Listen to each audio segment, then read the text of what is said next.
Good morning students. Online lecture की कड़ी के अंदर मैं महिपाल सिंह एक बार फिर से आप सभी लोगों का स्वागत करता हूं। टॉपिक की अगली कड़ी के अंदर अपन आज डिस्कस करेंगे GERD के बारे में, अर्थात गैस्ट्रो ईसोफेजियल रिफ्लैक्स डिजीज। तो सबसे पहले देखो पता लगाते हैं इसका मीनिंग क्या है। गैस्ट्रो का मतलब क्या है? स्टोमक। ईसोफेजियल मतलब ईसोफेगस का कोई पार्ट है। ईसोफेगस, फेजियल आ गया तो मतलब इसका कोई पार्ट है, ईसोफेगस का कोई पार्ट है। रिफ्लक्स, रिफ्लक्स का मतलब होता है, री मतलब अगेन, अगेन मतलब वापस, और फ्लक्स का मतलब फ्लो। तो यहाँ पे क्या हो रहा है? Back flow, back flow. और अब क्या है, इस बैक फ्लो से रिगार्डिंग स्टोमक और ईसोफेगस में क्या हो रहा है? बैक फ्लो हो रहा है। और वो बैक फ्लो क्या है? एक डिजीज कंडीशन है कि नॉर्मल से अलावा है, नॉर्मल के अलावा है। तो GERD का जैसे मतलब निकालें, इसकी डेफिनेशन की बात करें तो इसकी डेफिनेशन देखो क्या बनती है। ये क्या है? एक डिजीज कंडीशन है। तो अपन बोल सकते हैं गैस्ट्रो और ईसोफेगस की डिजीज कंडीशन है, अर्थात डाइजेस्टिव सिस्टम की एक प्रकार की डिजीज है। तो अपन बोल सकते हैं it is a disorder of digestive system, digestive system where, यहाँ पे क्या हो रहा है? देखो यहाँ पे क्या हो रहा है, स्टोमक और ईसोफेगस में प्रॉब्लम की वजह से क्या हो रहा है, जो भी फूड कंटेंट लिया जा रहा है वो बैक फ्लो हो रहा है। ठीक है, तो यहाँ पे बोल सकते हैं it is a disorder of digestive system where the stomach content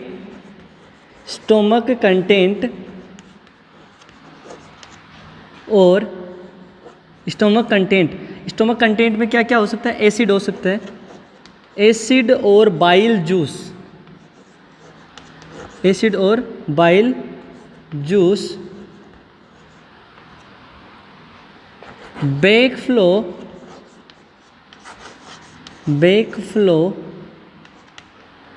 into the back flow into the, किसके अंदर जा रहा है? ईसोफेगस में। स्टोमक का जो कंटेंट है वो ईसोफेगस के अंदर चला जा रहा है, इनटू द ईसोफेगस।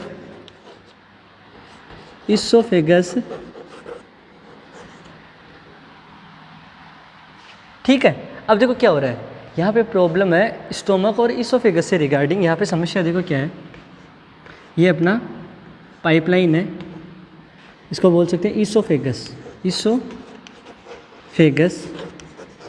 जो 25 सेंटीमीटर लॉन्ग एक फूड पाइपलाइन है। ठीक है, यहाँ पे आता है अपना स्टोमक। ठीक है, ये है अपना स्टोमक। अब प्रॉब्लम क्या है, यहाँ पे क्या है, ये एक स्फिंक्चर प्रेजेंट होता है। यहाँ पे क्या होता है? स्फिंक्चर प्रेजेंट होता है। अब प्रॉब्लम क्या है, इस स्फिंक्चर के अंदर कुछ समस्या है, इस स्फिंक्चर में कुछ प्रॉब्लम है। प्रॉब्लम क्या है उसके बारे में डिस्कस करेंगे अपन। यहाँ पे अपन ने बताया कि एक बीमारी है, एक डिसऑर्डर है, किसका? डाइजेस्टिव सिस्टम का डिसऑर्डर है। यहाँ पे समस्या क्या हो रही है? समस्या ये हो रही है कि यहाँ पे जो भी फूड कंटेंट लिया जाता है जो स्टोमक में जाता है और फिर वापस स्टोमक में क्या हो रहा है, जो स्टोमक का एक यहाँ पे स्फिंक्चर प्रेजेंट होता है स्टोमक और ईसोफेगस के बीच में। तो ये जो स्फिंक्चर होता है इसको अपन नॉर्मली बोलते हैं कार्डियक स्फिंक्चर, या फिर इसको बोल सकते हैं lower oesophageal sphincter, LES, lower oesophageal sphincter या कार्डियक स्फिंक्चर। प्रॉब्लम क्या है इसके अंदर? देखो ये क्या है, मस्कुलर बैंड, मतलब अपन बोल सकते हैं एक थिक मस्कुलर बैंड है।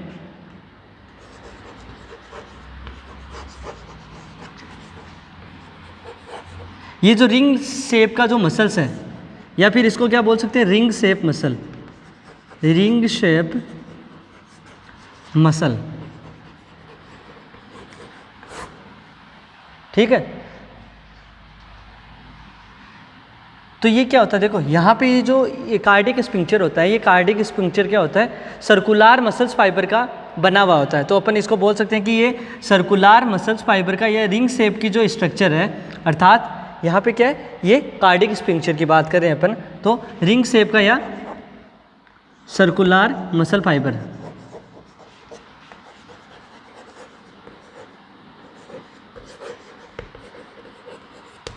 ये थिक मस्कुलर मसल फाइबर का बैंड या सर्कुलर इसको बैंड बोल सकते हैं, या फिर रिंग शेप का क्या बोल सकते हैं, रिंग शेप का अपन बोल सकते हैं मसल। तो प्रॉब्लम क्या है, इस लोअर इसोफेजियल स्पिंक्चर के अंदर है या फिर इस कार्डिक स्पिंक्चर के अंदर है।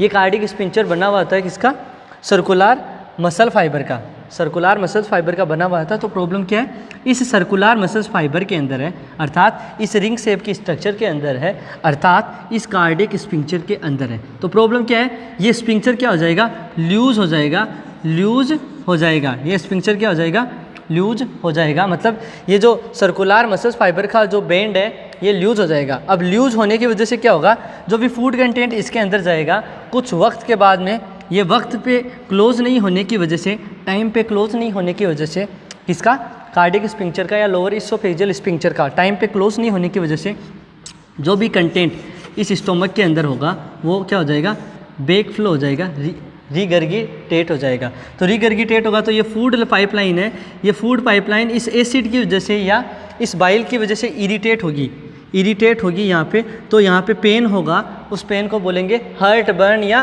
पायरोसिस। तो बीमारी क्या है, बीमारी क्या है, एक डिसऑर्डर है डाइजेस्टिव सिस्टम का, जहाँ समस्या क्या हो रही है, समस्या ये हो रही है कि स्टोमक का कंटेंट है जो एसिड या बाइल जो भी है वो क्या हो रहा है, बैक फ्लो हो रहा है। और बैक फ्लो होने की वजह से किस में बैक फ्लो हो रहा है, इसोफेगस में बैक फ्लो हो रहा है। और ये क्या करता है, इसको इरिटेट करता है, एंड इरिटेट इट, मतलब इसोफेगस में आता है और इसको इरिटेट करता है। तो डेफिनेशन का पता चल गया। डेफिनेशन क्या है कि जो स्टोमक के अंदर इसोफेगस और स्टोमक के अंदर जो कंटेंट है वो बाहर निकल रहा है, स्टोमक का जो कंटेंट है वो वापस ऊपर की तरफ जा रहा है, नीचे की तरफ जाने की बजाय।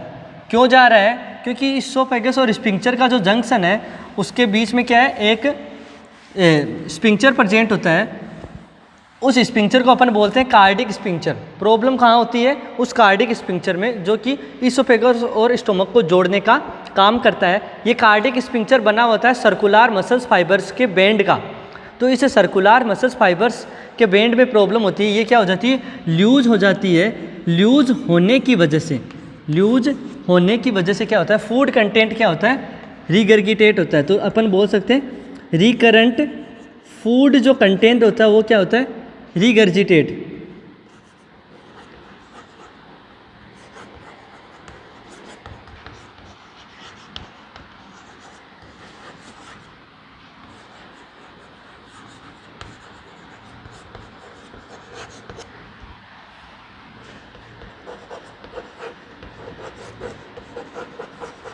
तो यहाँ पे क्या हो रहा है, इस स्पिंक्चर के डिले होने की वजह से ये टाइम पर क्लोज नहीं हो पाता।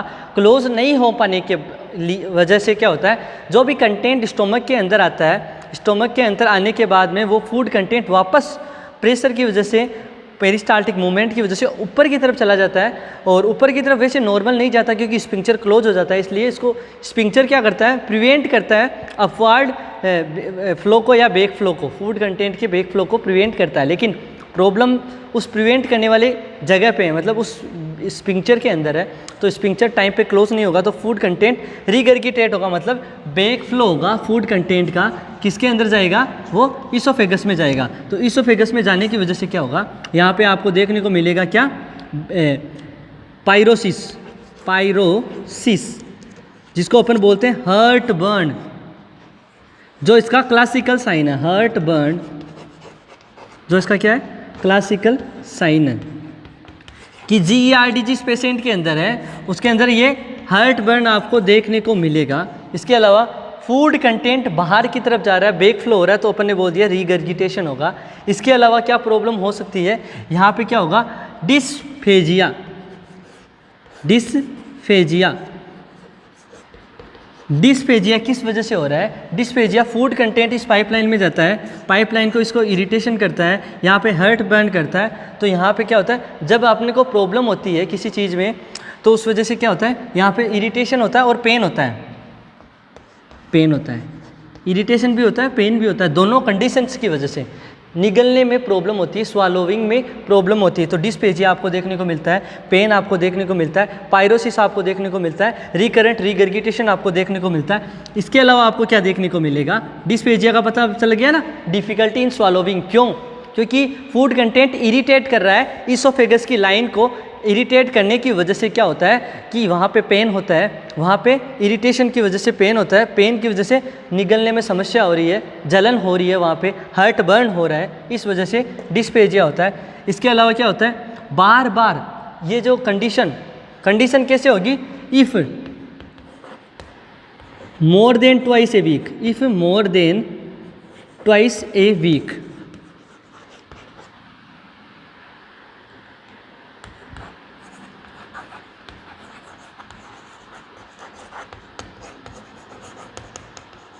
अगर regurgitation more than twice a week है तब भी इसको GERD बोलेंगे। अगर वीक के अंदर 2 बार से ज़्यादा अगर ऐसी स्थिति देखने को मिलती है बैक फ्लो वाली, हर्ट बर्न वाली, तब उसको अपन GERD के अंदर इंक्लूड करेंगे। और ये डिजीज़ बच्चों के अंदर देखी जाती है, बच्चों के अंदर ये प्रॉब्लम होती है, मतलब बाई बर्थ ऐसी प्रॉब्लम देखने को मिलती है, या फिर फिजियोलॉजिकल और पैथोलॉजिकल ये कंडीशन हो सकती है, वो अपन बाद में डिस्कस करेंगे।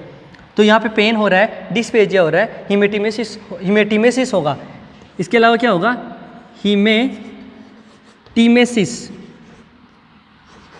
हिमेटिमेसिस क्यों होगा?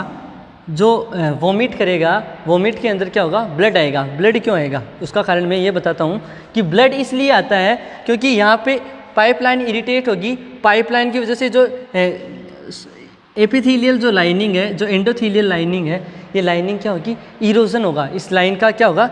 इसोफेजियल लाइन क्या होगा? इरोजन होगा। यहाँ पे क्या होगा? जो इसोफेजियल लाइनिंग है, जो लाइनिंग है, इसका क्या होगा? इरोजन होगा। इरोजन होगा।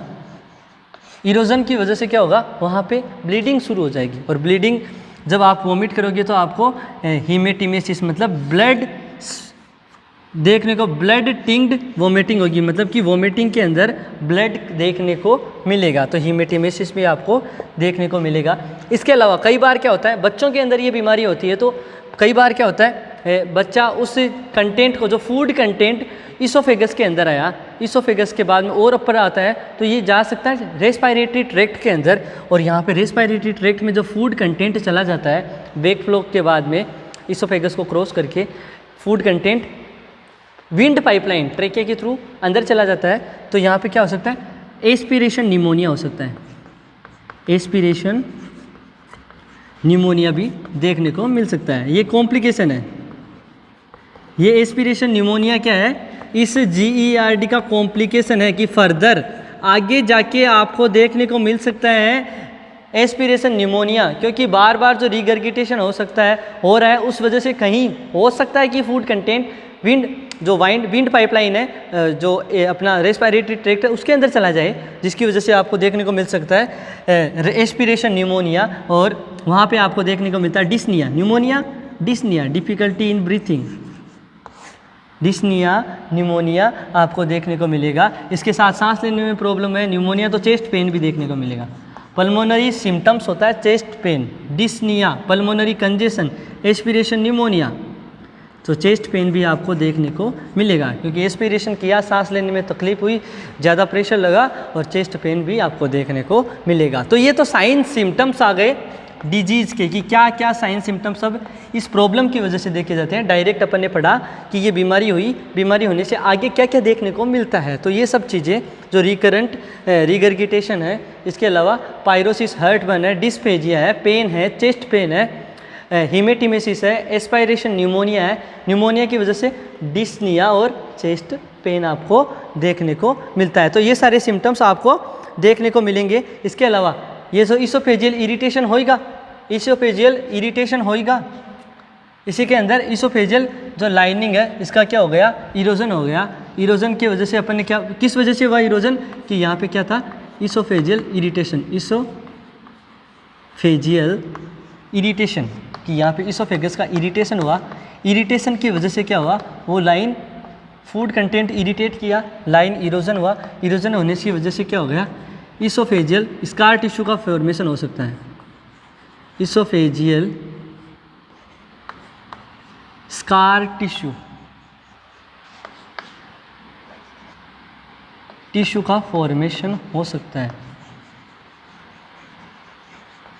तो यहाँ पे क्या बोल सकते हैं कि प्रॉब्लम इतनी सारी देखने को मिलेगी। सबसे पहले फूड कंटेंट ऊपर की तरफ गया, मतलब रीगर्गिटेशन हुआ। रीगर्गिटेशन मतलब बैक फ्लो हुआ। बार बार बैक फ्लो मतलब 2 बार से ज़्यादा अगर वीक में बैक फ्लो देखने को मिलता है, रीगर्गिटेशन देखने को मिलता है, तभी GERD है। फिर आगे बात करते हैं सिम्टम्स की। आगे गया, ऊपर गया तो हर्ट बर्न हुआ, जिसको पायरोसिस बोला, मतलब जलन लगी, मतलब इसोफेजियल इरिटेशन हुआ। इरिटेशन बार बार होने से क्या हुआ, वो जो एंडोथेलियल लाइनिंग है वो डैमेज हो गई, जो एपिथेलियल लाइनिंग है वो डैमेज हो गई। तो इसोफेजियल लाइनिंग का इरोजन हो गया। इरोजन की वजह से वहाँ पे ब्लीडिंग शुरू हो जाएगी। और जब कभी भी वोमिट करेगा, मतलब वो जो प्रोजेक्टाइल जो वोमिटिंग हो रही है, बाहर जो दूर जाके वोमिटिंग गिर रही है, उसमें क्या होगा, ब्लड स्पुटम देखने को, ब्लड टिंक्ड देखने को मिलेगी। वो वोमिटिंग मतलब वोमिटिंग के अंदर ब्लड होगा। इसके अलावा इसकी जो इरिटेशन की वजह से स्वालोविंग में प्रॉब्लम होगी, मतलब डिस्फेजिया होगा, और उस समय पेन भी फील होता है, तो पेन होगा। इसके अलावा कभी कभार इसका कॉम्प्लिकेशन हो सकता है क्या, एस्पिरेशन न्यूमोनिया, जिसमें आपको डिस्निया देखने को मिलता है, चेस्ट पेन आपको देखने को मिलता है। तो ये सारे सिम्टम्स हैं, इतने सारे, वो सारे सिम्टम्स आपको देखने को मिलेंगे। इसके अलावा अगर आगे इसकी बात करें इसके कोजेज के बारे में, कि इसके क्या क्या कोजेज हो सकते हैं।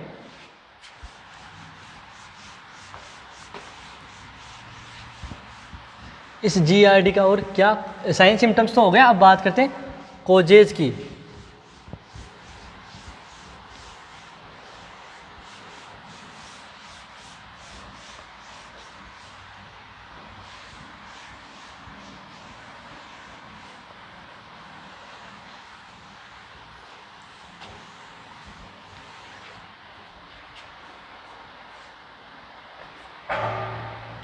अब देखो, सबसे जो अपन बात करते हैं यहाँ पे, जो सबसे मोस्ट कॉमन जो कोज है उसके बारे में बात कर लेते हैं।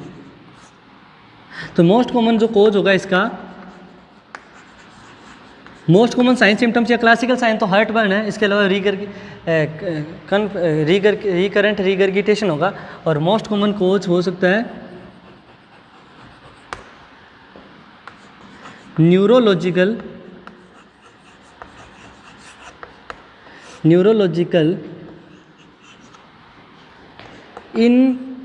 इनकॉम्पिटेंस। क्या देखने को मिलेगा आपको, न्यूरोलॉजिकल इनकॉम्पिटेंस, या फिर इसको बोल सकते हैं न्यूरोलॉजिकल डिस्प्रोपोर्शन, या फिर बोल सकते हैं न्यूरोलॉजिकल डिस्प्रोपोर्शन। अब यहाँ पे प्रॉब्लम क्या है, यहाँ पे प्रॉब्लम रिगार्डिंग है नर्वस है, कि जो नर्व इम्पल्सेज स्टोमक और इसोफेगस का जो बीच का जो पार्ट है, मतलब जो कार्डिक स्पिंक्चर के पास आ रही है, या फिर जो सर्कुलर मसल्स फाइबर के बेंड को जो नर्व इम्पल्स से सप्लाई हो रही है, उसमें क्या हो रहा है, डिले हो रहा है। वहाँ पे क्या हो रहा है, डिले हो रहा है, वो धीरे धीरे आ रही है। तो ये प्रॉपर टाइम पे क्लोज नहीं होगा।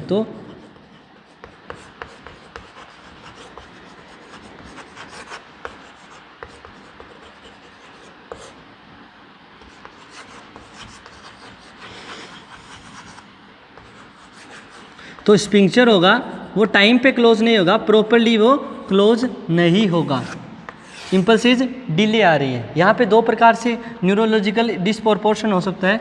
एक होता है फिजियोलॉजिकल। ये फिजियोलॉजिकल क्या होता है, ये नॉर्मल हो जाता है, रिगर्गिटेशन कंडीशन होती है वो रिवर्ट बैक हो जाती है, वो कंडीशन ठीक हो जाती है, और नॉर्मल विद इन या आफ्टर 1 ईयर ऑफ एज।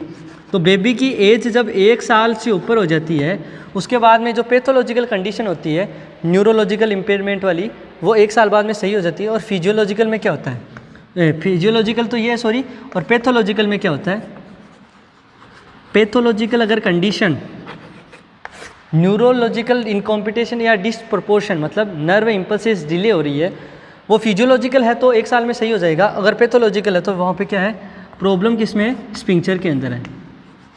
तब क्या है, प्रॉब्लम इन स्पिंक्चर। और स्पिंक्चर कौन सा है, लोअर इसोफेजियल स्पिंक्चर या कार्डियक स्पिंक्चर, तो प्रॉब्लम वहाँ पे है। तो अपन ने बात की कि न्यूरोलॉजिकल इनकॉम्पिटेंस देखने को मिल सकता है, न्यूरोमस्कुलर इनकॉम्पिटेंस, न्यूरोलॉजिकल या न्यूरोमस्कुलर, जो मसल्स है जिनको नर्व सप्लाई होनी है, मतलब जो सर्कुलर मसल्स फाइबर का बैंड है या जो कार्डियक मसल्स है उनको जो नर्व सप्लाई होती है उसमें प्रॉब्लम है। डिसप्रपोर्शन का मतलब होता है ये सही से नहीं आती, ये इम्पल्सेस सही से जनरेट नहीं होती, सही से अपना काम नहीं करती, जिस वक्त आना होता है उस समय नहीं आती, मतलब फूड कंटेंट जाने के बाद इसको क्लोज होना चाहिए, इम्पल्सेस मैसेज करेगी तभी क्लोज होगा, लेकिन इम्पल्सेस आएगी नहीं तो ये क्लोज नहीं होगा और रिगर्गिटेड फूड कंटेंट होता रहेगा। इसके अलावा बात करें ओबेसिटी,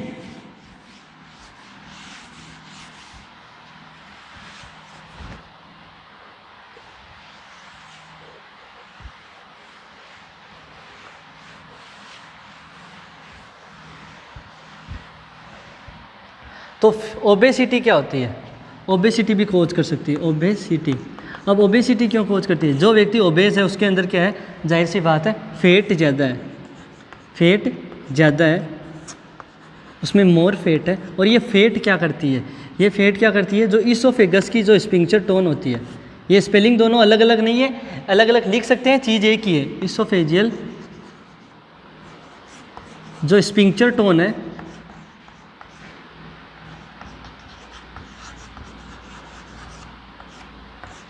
जो टोन है उसको क्या कर देता है, डिक्रीज कर देता है। स्पिंक्चर टोन मतलब contraction relaxation, contraction relaxation, tone होती है, एक रिदम होता है कॉन्ट्रैक्शन रिलैक्सेशन का। तो ये जो टाइमली इसोफेजियल जो स्पिंक्चर है उसकी टोन को कम कर दिया, मतलब इसमें जो कॉन्ट्रैक्शन रेट है उसको कम कर दिया, इसकी वजह से क्या होगा, ये जो रिफ्लेक्स होगा, रिफ्लक्स मतलब जो बैक फ्लो होगा वो बढ़ जाएगा, इंक्रीज रिफ्लक्स, ये रिफ्लक्स क्या हो जाएगा, बढ़ जाएगा। ठीक है, तो मतलब back flow oesophageal sphincter tone को फेट कम करती है और कॉन्ट्रैक्शन इसोफेजियल के स्पिंक्चर का कम होगा, टाइमली कॉन्ट्रैक्शन नहीं होगा तो बैक फ्लो की जो इंसिडेंस है वो बढ़ जाएंगे। तो दूसरा कारण क्या है, ओबेसिटी या फेट। तो ओबेसिटी या फेट इसका कारण हो सकते हैं। इसके अलावा बात करें तो इसका देखो कारण क्या है,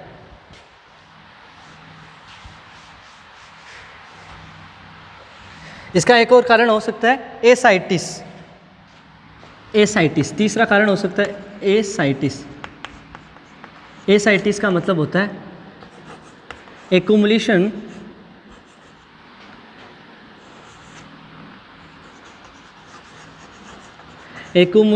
of fluid into the peritoneal cavity, into the peritoneal cavity. अगर पेरिटोनियल केविटी के अंदर फ्लूइड एक्यूमुलेट हो जाएगा तो नीचे की तरफ से क्या होगा, प्रेशर पड़ेगा, किसके ऊपर, पेरिटोनियम से एब्डोमेन ऊपर की तरफ है तो एब्डोमिनल केविटी के अंदर प्रेशर पड़ेगा तो क्या होगा, increase abdominal pressure. Abdominal pressure होगा तो ये जो स्टोमक के ऊपर प्रेशर पड़ेगा, प्रेशर किसके ऊपर पड़ेगा, प्रेशर पड़ेगा स्टोमक। तो स्टोमक के ऊपर जो प्रेशर पड़ेगा तो स्टोमक क्या हो जाएगा, हर्निटेड हो जाएगा। स्टोमक क्या चला जाएगा, स्टोमक अपवार्ड चलाएगा, स्टोमक गोज अपवार्ड। ये स्टोमक ऊपर की तरफ गया, इसको क्या बोला अपन ने, हाइटल हर्निया, हाइटल हर्निया। हाइटल हर्निया का मतलब, हर्निया का नाम देखो, हर्निया, हर्निया का मतलब होता है protrusion of any organ into any cavity, protrusion of any organ into any cavity. किसी केविटी या स्पेस के अंदर, खाली जगह के अंदर किसी ऑर्गन का जाके धंस जाना, प्रोट्रूज हो जाना, वही हर्निया। हाइटल का मतलब ये क्या है, हाइटल रिंग है, तो अपना क्या है ये थोरेक्स है, ये क्या है थोरेक्स है। थोरेक्स के अंदर, थोरेक्स से होता हुआ इसोफेगस चला जाता है एब्डोमिनल केविटी के अंदर, तो थोरेक्स से एब्डोमिनल केविटी के अंदर जिस जगह से आता है ये क्या है हाइटल रिंग, ये क्या है हाइटल रिंग। थोरेक्स के अंदर एक रिंग प्रेजेंट होती है जिसको बोला हाइटल रिंग, जहाँ से इसोफेगस अपने एब्डोमिनल केविटी के अंदर आता है। तो इसोफेगस का गुजरने का क्या है रास्ता है, थोरेसिक केविटी से गुजरता है हाइटल रिंग को होकर। तो अब यहाँ पे क्या होता है, प्रेशर बढ़ेगा, एसाइटिस होगा, प्रेशर बढ़ेगा, एब्डोमिनल प्रेशर, तो स्टोमक पे प्रेशर बढ़ेगा, तो स्टोमक ऊपर की तरफ चला जाएगा, स्टोमक क्या चला जाएगा ऊपर की तरफ। तो ये फिर ये जगह कहाँ आ जाएगी, ये ऐसा आ जाएगा ऐसे। तो अब स्टोमक इस हाइटल रिंग के अंदर आ जाएगा। अब हाइटल रिंग की वजह से क्या होगा, यहाँ पे प्रेशर पड़ेगा, प्रेशर पड़ने से क्या होगा, ये बैक फ्लो की जो कंडीशन है वो ज़्यादा बढ़ जाएगी, बैक फ्लो का जो इंसिडेंस है वो बढ़ जाएगा। तो इसका कारण क्या हो सकता है, हाइटल हर्निया। हाइटल हर्निया मतलब हाइटल रिंग है जो थोरेसिक की कैविटी की, उसके अंदर स्टोमक क्या हो जाता है, प्रोट्रूज हो जाता है, धंस जाता है, तो इस वजह से प्रेशर पड़ता है। तो कारण क्या क्या हो सकते हैं, फेट हो सकती है, कारण न्यूरोमस्कुलर डिसप्रोपोर्शन हो सकता है कि नर्व इम्पल्स से जो मसल्स को सप्लाई होनी चाहिए वो प्रॉपर्ली नहीं हो रही, फेट हो सकती है। फेट के अलावा हाइटल हर्निया, और हाइटल हर्निया के क्या कॉज थे, एब्डोमिनल प्रेशर इंक्रीज होना, उसका कारण क्या था एसाइटिस। तो ये सब एसाइटिस, एब्डोमिनल प्रेशर इंक्रीज होना, हाइटल हर्निया, ये सब कारण है कुल मिला के GERD के। तो GERD के और कोज ये हो सकते हैं। अब इसकी वजह से और क्या समस्या होती है, साइन सिम्टम्स में अपन ने बात की थी कि काफ़ी ज़्यादा जो साइन सिम्टम्स। अब ऐसी स्थिति में क्या होता है कई बार कि रिगर्गिटेशन होना, बार बार इरिटेशन होना, स्वालोविंग में प्रॉब्लम होना। तो बच्चा ही तो है, वो छोटा बच्चा 1 साल से कम का बच्चा है, तो वो क्या करेगा, रिफ्यूज़ कर देगा। बच्चा क्या कर देगा, थोड़े साइन सिम्टम्स और थे वो इससे जुड़े हुए, क्योंकि अपन ने जोड़ जोड़ के पढ़ा है, इसलिए बच्चा क्या करेगा, बार बार इरिटेशन की वजह से क्या होगा, रिफ्यूज़ करेगा, रिफ्यूज़ टू सक। सक करने से मतलब ब्रेस्ट फीडिंग से या जो भी इंटेक करने से मना करेगा। अब इंटेक से मना करेगा तो जाहिर सी बात है उसका क्या होगा, प्रॉपर ग्रोथ और डेवलपमेंट नहीं होगा, तो उसको बोल सकते हैं failure to thrive. Failure to thrive मतलब एज के अकॉर्डिंग उसका वेट गेन नहीं होगा, क्योंकि वो बच्चा क्या हो जाएगा, माल नरिश्ड हो जाएगा। उस वजह से बच्चा क्या हो जाएगा, माल नरिश्ड हो जाएगा, माल नरिश्ड हो जाएगा। क्यों, बच्चे को क्या हो रहा है, इरिटेशन हो रहा है, बच्चा परेशान हो रहा है, उसकी वजह से बच्चा कुछ लेने से इंटेक करेगा, कुछ इंटेक करने से मना करेगा, मना करेगा मतलब उसको फूड प्रॉपर नहीं मिलेगा, तो उसमें माल न्यूट्रिशन होगा। माल न्यूट्रिशन की वजह से क्या हो जाए, फेलियर टू थ्राइव मतलब एज के अकॉर्डिंग उसका वेट गेन नहीं होगा। तो ऐसी स्थिति आपको देखने को मिल सकती है। इसके अलावा इसमें बात करें साइन सिम्टम्स कोजेज हो गए, तो बात करेंगे डायग्नोसिस के बारे में कि क्या डायग्नोसिस है। तो ऐसी स्थिति के अंदर एक सीधा सा डायग्नोसिस होता है एंडोस्कोपी। एंडोस्कोपी क्या है, एक पाइपलाइन होती है, छोटी थिन पाइपलाइन होती है, लंबी थिन लॉन्ग पाइपलाइन होती है, जो क्या करती है, एब्डोमिनल ऑर्गन या जो भी बॉडी के इंटरनल ऑर्गन है, अच्छा बोलें कि बॉडी के इंटरनल ऑर्गन है, उनको विजुअलाइज करने के लिए, उनकी स्टडी करने के लिए अपन जो प्रोसीजर कर रहे हैं उसको बोला एंडोस्कोपी। एक इन्वेजिव प्रोसीजर है। एंडोस्कोपी क्या है, एक इन्वेजिव प्रोसीजर है। बॉडी के इंटरनल जो ऑर्गन है, इन्वेजिव क्या है, प्रोसीजर है, बॉडी के जो इंटरनल ऑर्गन है उनकी एग्जामाइन करने के लिए, एग्जामिनेशन करने के लिए ये प्रोसीजर करते हैं। ठीक है, तो एक तो क्या कर सकते हैं अपन यहाँ पे एंडोस्कोपी कर सकते हैं। इसके अलावा क्या कर सकते हैं अपन, फिजिकल एग्जामिनेशन कर सकते हैं। Physical examination, physical examination, physical examination में वो सारी चीज़ें, सब्जेक्टिव और ऑब्जेक्टिव डाटा, सब चीज़ें मदर बताएगी, बच्चा नहीं बता पाएगा। तो ये सब फिजिकल एग्जामिनेशन में पता चलेगा कि पायरोसिस कंडीशन है, रीगर्गिटेशन बार बार हो रहा है, कितनी से ज़्यादा बार रीगर्गिटेशन कंडीशन देखने को मिल रही है, और क्या बच्चे में समस्याएं आ रही है। तो उनको मद्देनज़र रखते हुए अपन अनुमान लगा सकते हैं, we can predict what the condition में occurs और what the condition is happened to that kind of kid. उस बच्चे को क्या समस्याएँ हो सकती है उनके बारे में अपन पता लगा सकते हैं। और इसके अलावा अपन और क्या कर सकते हैं, यहाँ पे अपन ने एंडोस्कोपी कर ली, अपन ने फिजिकल एग्जामिनेशन कर ली, लेकिन इसके अलावा जो ईसोफेगस होगा उसकी पीएच को क्या कर सकते हैं अपन, असेस कर सकते हैं। ईसोफेगस की पीएच को क्या कर सकते हैं, असेस। और बेटर मेथड है, we can assess the pH of oesophagus. अगर ईसोफेगस की पीएच असेस करेंगे तो जो उसके अंदर जो बाइल और जो गैस्ट्रिक एसिड आएगा उसकी वजह से उसकी पीएच घट जाएगी, मोर एसिडिक उसकी पीएच हो जाएगी, तो अपन को पता लगा सकते हैं कि ऐसी समस्याएं हो सकती है। ओके, तो ये सब चीज़ें अपन डायग्नोसिस में काम करते हैं। तो ये डायग्नोसिस इसका। इसके अलावा ट्रीटमेंट की बात करें तो सबसे पहले इसके मैनेजमेंट की बात करें अपन।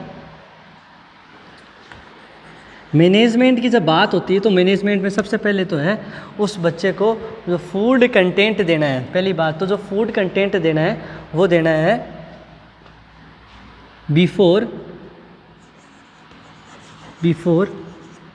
2 hour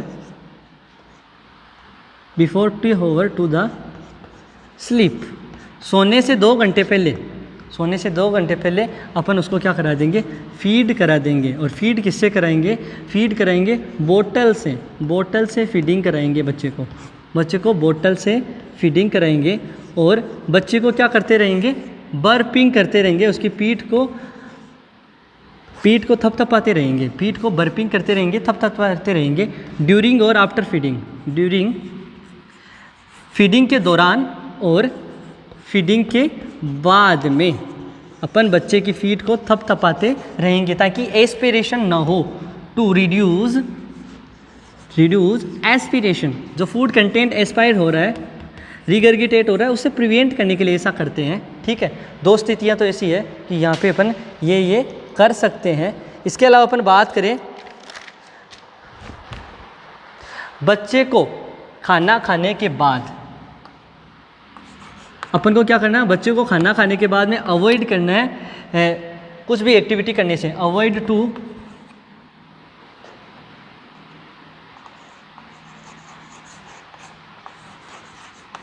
any activity after feed. खिलाने के बाद उसको एक्टिविटी नहीं करवानी, क्योंकि जब अपन खा लेते हैं, खाने के बाद जब अपन एक्टिविटी करते हैं तो अंदर की तरफ सिंपैथेटिक स्टिमुलेशन होता है, जिससे वेगस स्टिमुलेशन हो सकता है, डाइजेस्टिव सिस्टम की जो एक्टिविटी है वो बढ़ जाएगी और फूड कंटेंट रीगर्गिटेट होने के इंसिडेंट्स बढ़ सकते हैं।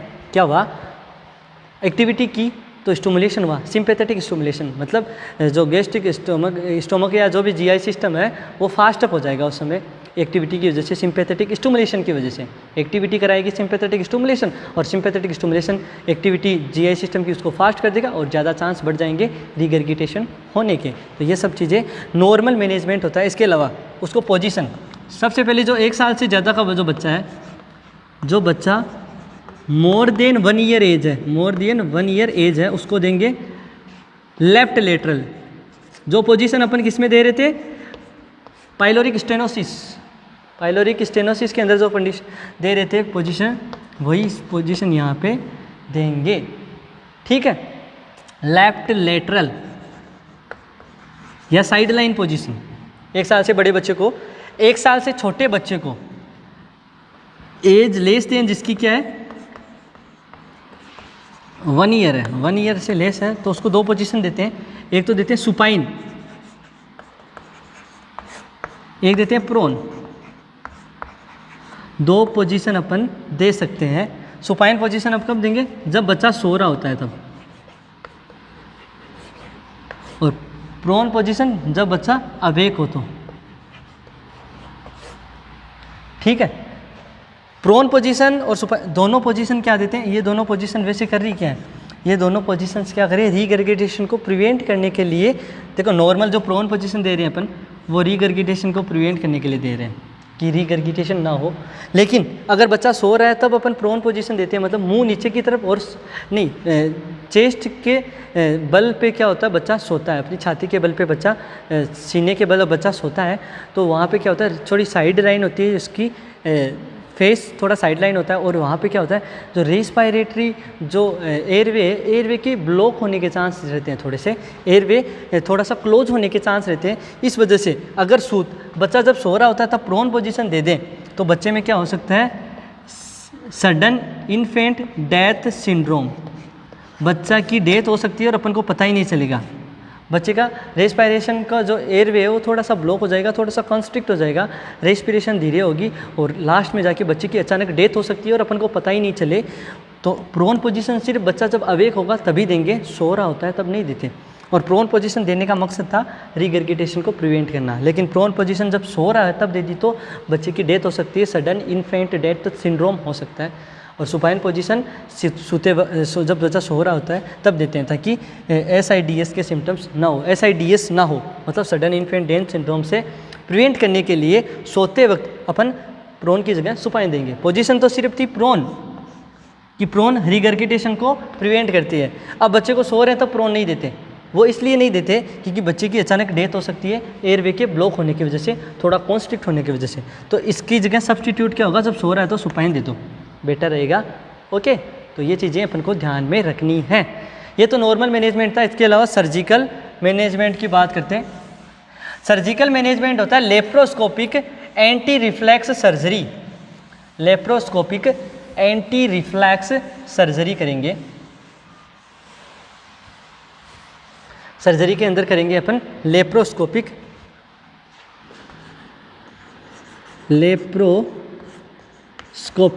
एक इन्वेजिव प्रोसीजर होता है, लेप्रोस्कोप की मदद से करते हैं लेप्रोस्कोपी।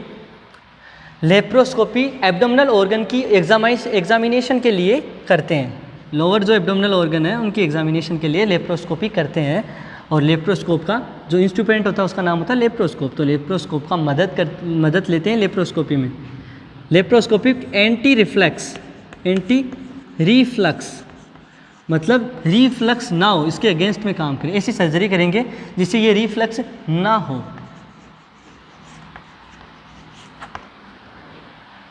और इसका नाम होगा निसेन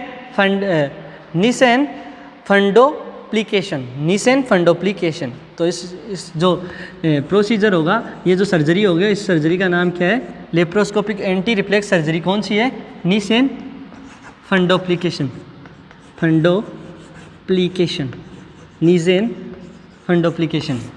लेप्रोस्कोपिक एंटी रिफ्लेक्स सर्जरी है, Nissen fundoplication. Less invasive surgery है, लेस इन्वेजिव प्रोसीजर है ये, लेस इन्वेजिव प्रोसीजर। मतलब यहाँ पे क्या कर सकते हैं, ऑन मिनिमल कम से कम इन्वेजन के ऊपर, कम से कम इन्वेजन के अंदर क्या करते हैं, surgery is performed on minimal invasion. Surgery is performed, surgery को परफॉर्म किया जाता है कम से कम इन्वेजन, कम से कम कट लगा के, to create an effective valvular mechanism. Problem कहाँ थी, वाल की मैकेनिज्म में प्रॉब्लम थी। वाल टाइम पे क्लोज नहीं हो रहे थे, प्रॉपर्ली क्लोज नहीं हो रहे थे, टाइम पर क्लोज नहीं हो रहे थे, इम्प्रॉपर क्लोज हो रहे थे, कुछ लूज थे, है ना। तो ये समस्या ही थी। तो इस जो वाल्स की जो फंक्शनिंग करने की जो प्रक्रिया है, जो इसकी मैकेनिज्म है, कार्य विधि है, उसको सुधारने के लिए अपन क्या करते हैं, इसको प्रभावशाली बनाने के लिए वाल्व की जो मैकेनिज्म है, इसकी कार्य विधि है, उसको प्रभावशाली बनाने के लिए, मैकेनिज्म को सही करने के लिए, टाइम पे प्रॉपर क्लोज हो, इसके लिए अपन छोटा सा इन्वेजन लगा के ये निसेन फंडोप्लास्टी करते हैं, क्योंकि वाल्व की जो फंक्शनिंग मैकेनिज्म है, जो उसको इफेक्टिव किया जा सके, प्रभावशाली बनाया जा सके कि वो टाइम पे क्लोज हो, वाल अब लूज ना रहे, तो ऐसा करते हैं। इसके अलावा यहाँ पे क्या होता है, रीगर्गिटेशन वाली प्रॉब्लम एसिड की वजह से हो रही है, ठीक है। इसके अलावा यहाँ पे क्या होता है, जो इरिटेशन, इरोजन और जो पायरोसिस मतलब हार्ट बर्न होता है, इनसे प्रिवेंट करने के लिए अपन 3 प्रकार की मेडिसिन दे सकते हैं। एक तो होता है H2 ब्लॉकर। देखो H1 तो होता है रेस्पिरेटरी ट्रैक्ट में, H2 होता है डाइजेस्टिव ट्रैक्ट के अंदर, हिस्टामिन ब्लॉकर होता है, ठीक है। ये H2 ब्लॉकर इसके अंदर देंगे। इसके अलावा अपन दे सकते हैं यहाँ पे proton pump inhibitor, proton pump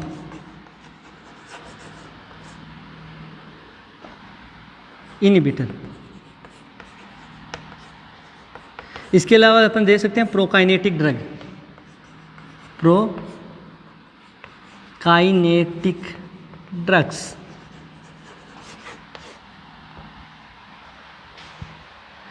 D2 blocker, H2 blocker तो सुना होगा, रेनिटिडीन, सिमेटिडीन, फेमोटिडीन और रोक्साटिडीन। रेनिटिडीन, सीमेटिडीन सबसे अच्छी, सीमेटिडीन मोस्ट पोटेंट, इफेक्टिव, पोटेंट बोल सकते हैं, पोटेंसी ज़्यादा है। सीमेटिडीन, इनमें सबसे ज़्यादा सीमेटिडीन की होती है। रेनिटिडीन, सीमेटिडीन, फेमोटिडीन और रोक्साटिडीन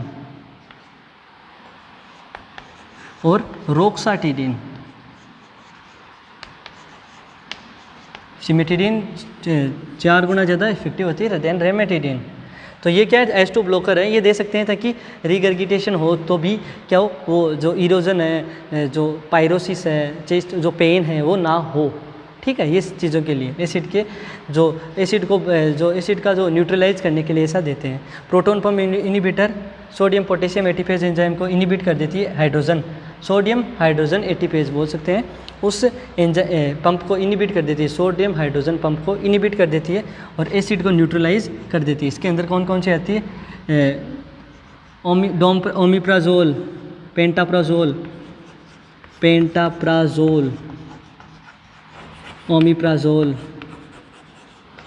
ओमिप्राजोल और प्रोकाइनेटिक ड्रग्स के अंदर आती है। ये प्रोकाइनेटिक न्यूरोलॉजिकल सप्रेशन करने का काम करती है। नर्वस सिस्टम होता है, उससे जो मैसेज आना होता है उस मैसेज को क्या कर देती है, स्टॉप कर देती है। जो हाइपर एक्टिव कंडीशन के अंदर, सिंपैथेटिक स्टिमुलेशन की कंडीशन के अंदर जो मैसेज आता है ब्रेन से, उस मैसेज को क्या कर देती है, वो स्टॉप कर देती है, वो मैसेज नहीं आएगा। इसमें आती है MCP, मेटाक्लोप्रामाइड,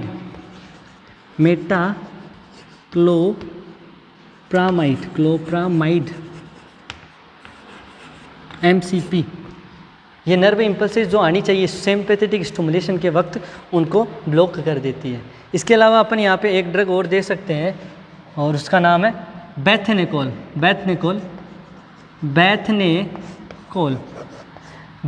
अपन दे सकते हैं। बेथनेकोल क्या होती है, एक प्रकार की कोलिनर्जिक ड्रग है। कोलिनर्जिक ड्रग है।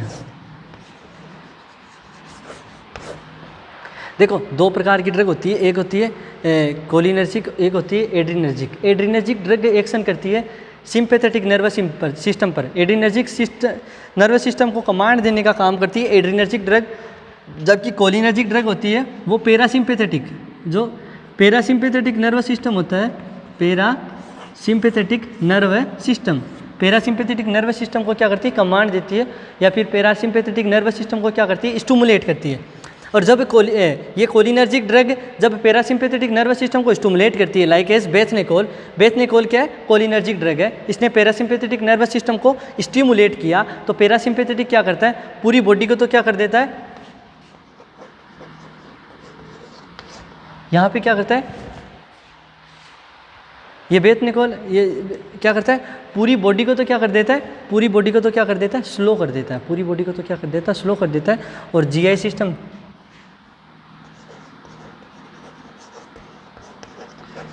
सिस्टम को क्या कर देगा, स्पीड अप कर देगा।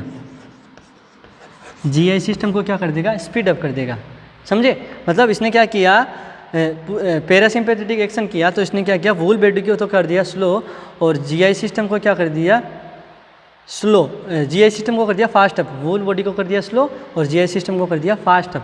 तो ये ये जो मेडिसिन है ये किस लिए काम में लेते हैं, ताकि ये आगे की तरफ दबाव बना सके। दबाव किस पे, पाइलोरिक स्फिंक्टर की वहाँ से जो फूड कंटेंट है वो आगे की तरफ चलता जाए। जीआई सिस्टम को क्या कर दिया, फास्ट अप कर दिया, तो जो आगे की तरफ से जो मूवमेंट होने चाहिए, जो कार्डियक स्फिंक्टर की तरफ से जो मूवमेंट होते हैं पेरिस्टाल्टिक, वो ऐसे मूवमेंट होते हैं। तो उससे क्या होगा, धक्का लगेगा फूड पे, फूड धक्का लग के आगे की तरफ मतलब इंटेस्टाइन के अंदर चला जाएगा, तो इसलिए वो देते हैं। लेकिन इस ड्रग का साइड इफेक्ट हो सकता है डायरिया, कि ज़्यादा पेरिस्टाल्टिक मूवमेंट होने की वजह से डायरिया हो सकता है, क्योंकि जीआई सिस्टम की एक्टिविटी बढ़ेगी, इस वजह से डायरिया के इंसिडेंट्स आपको देखने को मिल सकते हैं। ठीक है। इसके अलावा ये क्या करती है, यूरिनरी अर्जेंसी भी कोज कराती है, क्योंकि ये क्या करती है, जो यूरिनरी ब्लैडर की डक्ट्रूसर मसल्स होती है उनको क्या करती है, कॉन्ट्रैक्शन कराती है। इसके अलावा जो स्पिंक्चर होता है एक्सटर्नल, इस स्पिंक्चर को ओपन करवाने का काम करती है। तो एक्सटर्नल स्पिंक्चर को ओपन करवाएगी, जिस प्रकार से इसने पाइलोरिक स्पिंक्चर को ओपन करवाया और डक्ट्रूसर मसल्स को कॉन्ट्रैक्शन कराया। तो अपन बोल सकते हैं जैसे स्टोमक के अंदर स्टोमक की जो मसल्स हैं उसमें कॉन्ट्रैक्शन कराया और पाइलोरिक स्पिंक्चर को ओपन करवाया, मतलब ये कंटेंट आगे की तरफ फेंक दिया। उसी हिसाब से ब्लैडर में भी ऐसा ही करती है ये, ठीक है। तो ब्लैडर में डक्ट्रूसर मसल्स को कॉन्ट्रैक्शन कराया और एक्सटर्नल स्पिंक्चर को ओपन करवाया, तो कि ताकि यूरिनरी अर्जेंसी बढ़ सके। तो 2 साइड इफेक्ट्स हैं, एक डायरिया, एक यूरिनरी अर्जेंसी। काम क्या है, जीआई सिस्टम को स्पीड अप करना ताकि पाइलोरिक स्पिंक्चर ओपन हो, अंदर की तरफ से स्टोमक के अंदर कॉन्ट्रैक्शन हो ताकि फूड कंटेंट के धक्का लगे और आगे चला जाए। तो ये अपनी डिजीज़ थी GERD, जो टॉपिक आज अभी कंप्लीट होता है। नेक्स्ट टॉपिक नेक्स्ट क्लास में हम डिस्कस करेंगे। Thank you students.